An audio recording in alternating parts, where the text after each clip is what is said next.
This will be the first of a couple of videos on cooking at home while everybody has to be at home.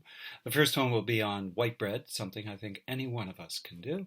And the second one, following up shortly, will be what everyone in the world is doing right now, and that is sourdough bread. But first, let's start with white bread. All right, we're going to start today with white bread. White bread, 2 loaves of white bread.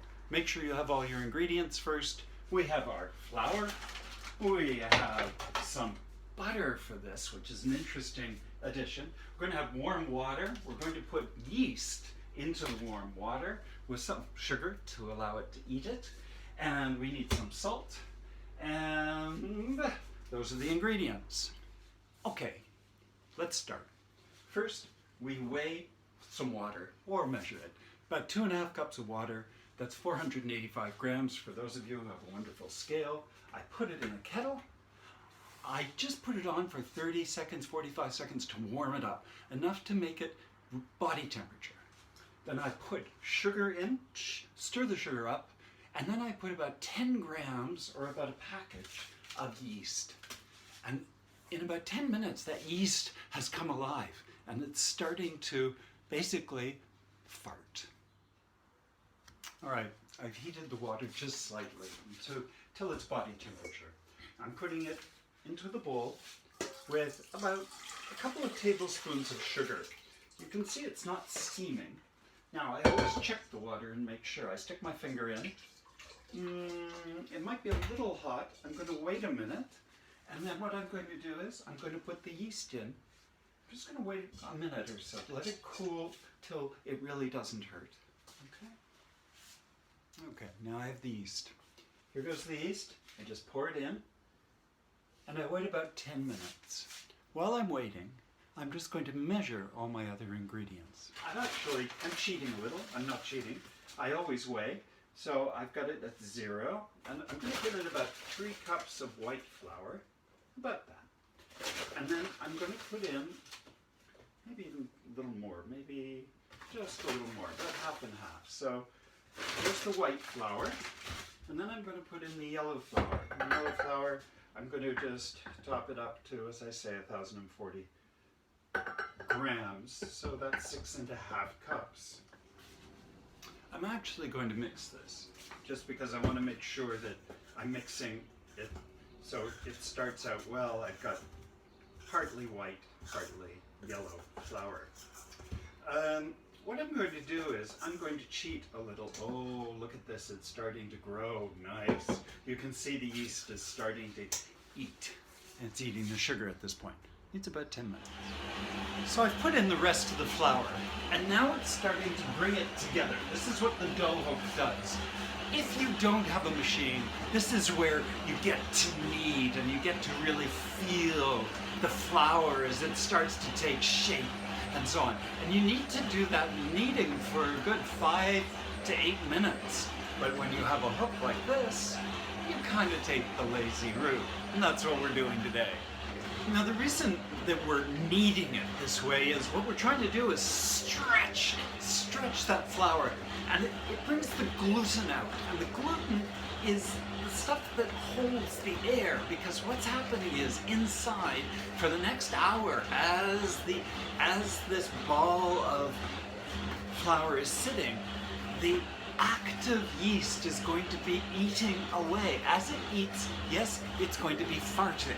As it farts into these little pockets of gluten, and it makes these air bubbles. And that's what makes dough rise. That's what makes bread rise. That's what makes it so easy to eat. You have this wonderful flavor inside the bread. Those aren't just air pockets. Those are air pockets of flavor.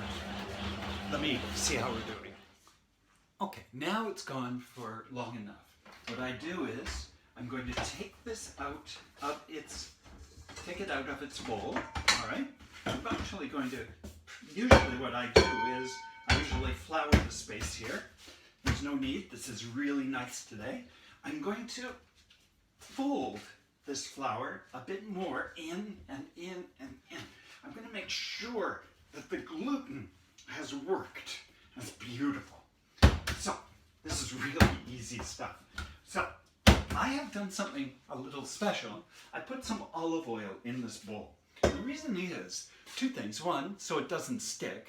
And the second is it adds, again, a level of flavor that is incorporated into the bread. Simply put, what I'm going to do is I put it there, rub it around a little bit, make sure you've got enough oil, and then what I'm going to do is I'm going to cover this for an hour or more or less, it depends, but usually about an hour, to allow the air to start going, incorporating itself into the dough. All right, we're back. Let's see how this looks. It's been about a little over an hour. And this is how big this is now. So all the yeast has been very active and it's put air inside the pockets. So what we do now is we actually, there's a little, I should put a little flour on here. I'm going to turn it over. I'm going to then cut it into two and make two beautiful loaves of it. So give me a moment.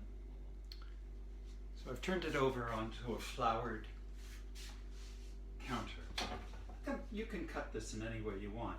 I just tend to cut it right in two because this is a simple thing. It's hard to go wrong on this. And you break it into two parts, okay?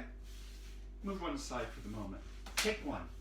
What I do at this point is I turn it over and basically turn it into itself. Turn it into itself. So I've made two loaves. These two are going to then sit for another hour or so. Let them grow up before putting them in an oven. And when I put them in the oven, I'm going to preheat the oven to about 220 degrees. And then put the loaves in, turn the oven down to about 190, and cook it for about 30 minutes. And you know it's ready when it doesn't have, when it sounds like there's air in it. It's finished. It's good. The next step is to look at these. This is the unbaked bread.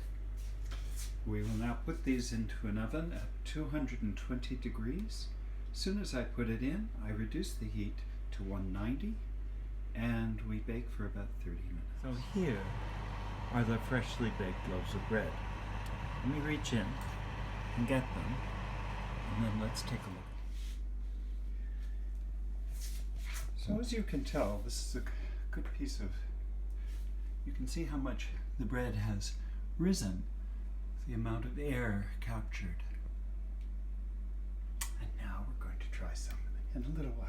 We have to be patient. So here are the freshly baked loaves of bread before we cut them. And you can see how much they've risen by the act of yeast inside creating the gas captured by the wheat gluten. Looking forward to trying these. And finally, you can see the holes created at these